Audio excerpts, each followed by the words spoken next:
all I could think of was escape.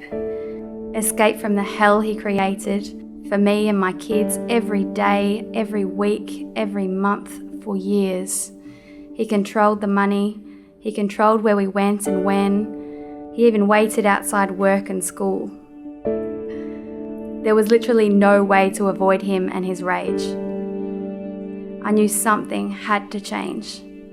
Our organisation has become an important point at which people approach us for support that they need when family violence occurs and they don't know where else to go. So we take that responsibility at WCC very seriously, to be a welcoming, safe environment for people to come and talk to us about their experience of family violence so that we can link them into the services that they need. So we have staff who are called case managers and they specialise in family violence and being able to respond to issues around family violence. And so they will meet with the woman and her children. We undertake what we call a family violence risk assessment, so we actually have to understand the risk for that woman and her children, and depending on where that risk is how we would respond. But we always look at a safety plan. So together we work with that woman around safety plan, a safety plan for herself, a safety plan for her children. If it wasn't for my neighbour intervening that night, I don't think I'd be here now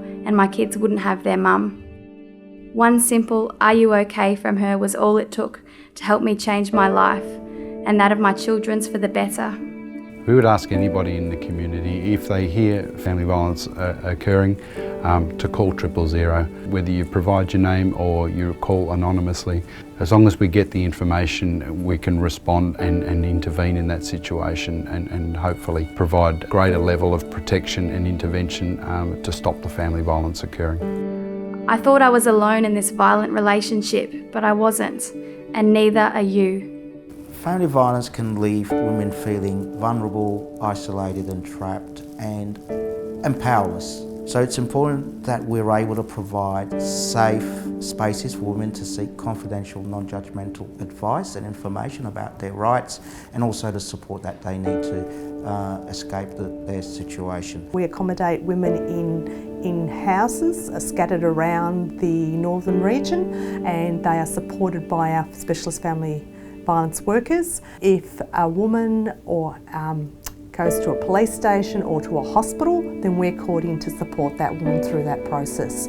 We also have 24/7 with our services for refuge, so it's quite extensive, our hours that we actually operate. If it wasn't for the courage of my neighbour intervening, I'm not sure where I would be. In our homes, our schools, sports clubs and workplaces, we all have a responsibility to call out sexist behaviour and promote positive relationships in our community. I feel it's important that all students understand the issues related around gender equity and in particular family violence. Plus, students are the next generation. They're the ones who are going to have the next generation of kids. So if they understand what a positive relationship or a positive family environment is, then family violence is not going to be an issue of the next generation or the generation after that. It's going to be eradicated with the education of our students of today.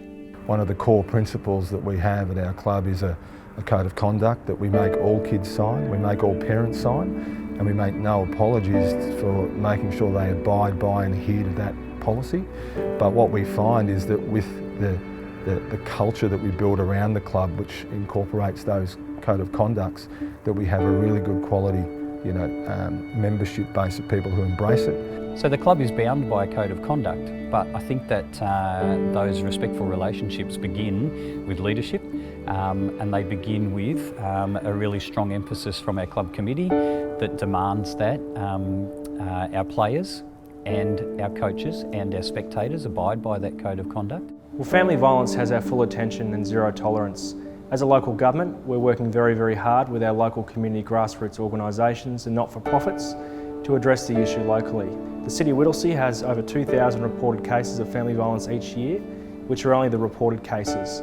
So we have a real leadership role to try and deliver programs and initiatives and try and change the culture of our community locally. Yes, we do all have a role to make sure that we intervene, even if it is just a simple call to 000 so that the police can respond.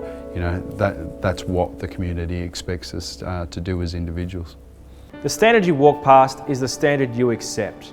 By working together, we can prevent family violence and make the city of Whittlesea a better place to live and raise a family.